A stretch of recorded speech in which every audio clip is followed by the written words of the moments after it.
Cayden McFarland, Al Jerkins. We've just spent the last 10 minutes lambasting the Big 12. Yeah, that's and fun. The OU decision to punt a second time. You've spent the last 7 years lambasting the Big 12. I have. Or more than that, probably.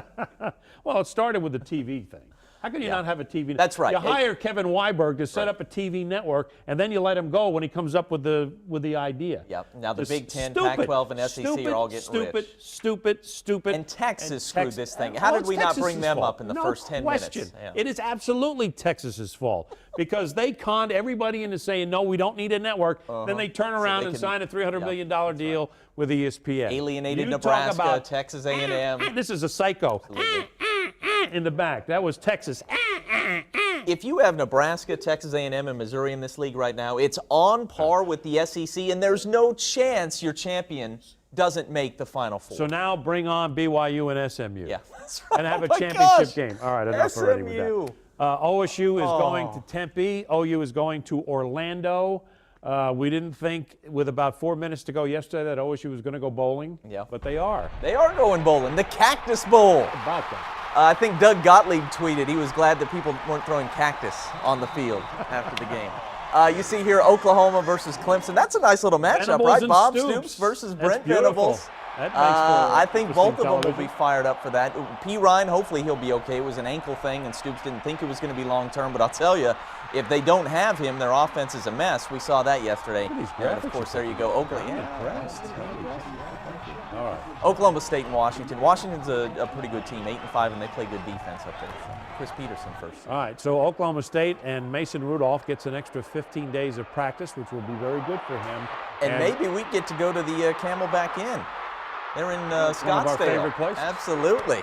Thank you. Not one of our favorite places. It is our favorite place. Our favorite place. Because not only that, they bring the press conferences to us It's a beautiful at the Camelback. They have orange trees. That's kind of my dream, is to retire with an orange tree. Okay, somewhere. we have it rough in the media, don't we? Yeah. All right, now TU, when we were here last week at this time, TU was about to make it official about Bill Blankenship. The next morning, less than 12 hours later since the rant, Bill Blankenship was fired. So we're taking a look at some of the possible candidates that could replace Bill Blankenship. It's an interesting collection we've got. Yes, it is. List. And I think maybe some on this list may be a little bit far-fetched. I don't know how far. It's tough to get a read on Derek Gregg in the way. Yeah. We didn't think Frank Haith Haith was in the running either. Blew our hair and then back, all of a sudden he came back. So let's take a look at some of the numbers that we put up there. There it is. Love that noise. Now, Matt Wells, who is at Utah State, and he's going bowling as well. Yep, that'd be a solid choice right there. We've got him at 5-2. Houston Nutt, I think he interviewed today. Meacham scratched Friday. Yes. Jake Spavital has been already interviewed. Yeah. Now, Rhett Lashley is the Auburn offensive coordinator. I put Garrett McGee in there because he's a local kid. He's 45. Butch Davis, I've got him as an outsider.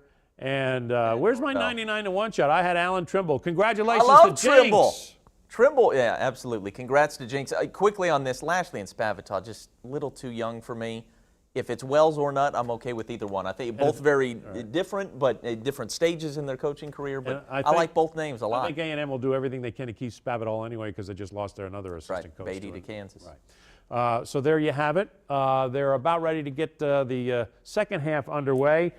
Just want to thank Cayden, who's going on vacation next week. Hey! Very excited about that. We'll I guarantee TU names a coach the day I go on vacation. Who got screwed more, Baylor or TCU? Or did they? TCU. Absolutely. No doubt in my mind. I agree with you. Yeah. I don't feel sorry for Baylor one iota. Sorry about that, Waco. All right, halftime is up. Cayden McFarland, Al Jerkins for the Rant. We'll see you next week, everybody.